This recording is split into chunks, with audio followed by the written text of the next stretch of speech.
For more on China's diplomacy, I'm joined now by Chen Chenchen in Beijing. She's a research fellow at the Institute of Economic Reform and Development at Renmin University. Thank you for joining us.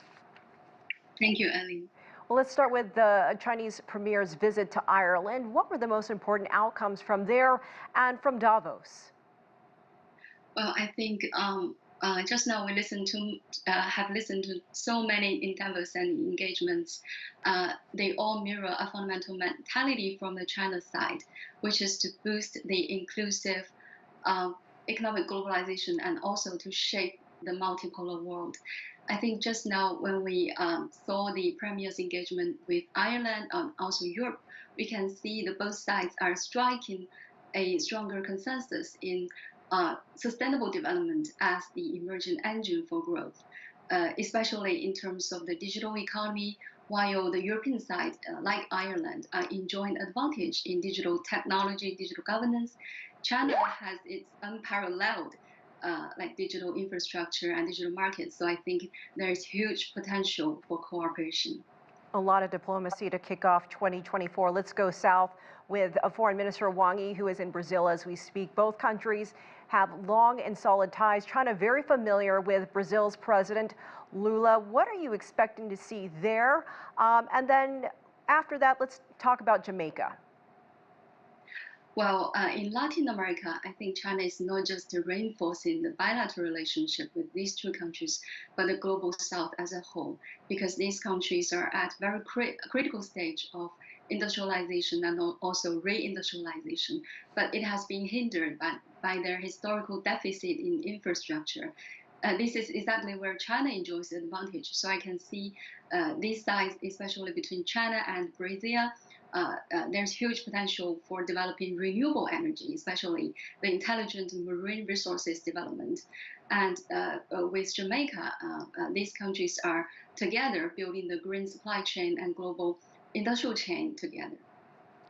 Wang Yi making his way around the world. He always begins the new year with a trip to the African continent. Let's look at his recent visit to Africa and some of the countries he stopped along the way. Why Africa is so important to China, and as well as boosting regional security and cooperation there. Well, I think China enjoys very significant recognition in Africa, especially given their deep cooperation roots dating back to 1950s.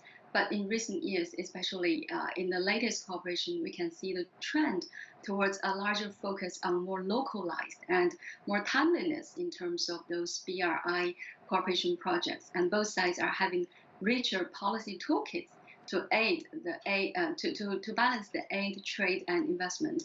So I think right now, these countries together with China are trying to think about the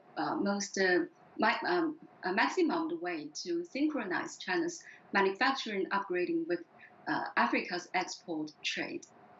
Chen Chen, we have about a minute left, but I want to ask you about the volatility in the Middle East and that region, and China's efforts to help mediate some of the tensions in that area, offering to help in parts of the conflict.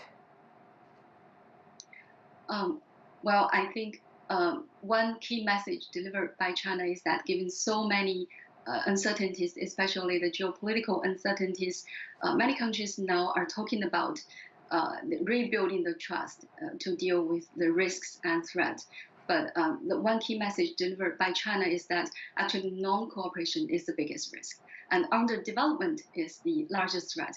So you can see that China is displaying very clear trend with when interacting with these regions to really appeal to the common aspiration of development, especially high-quality development, to try best to finding the converging points of interest and also to finding the driving force to go together through not just economic but also civilizational level exchange.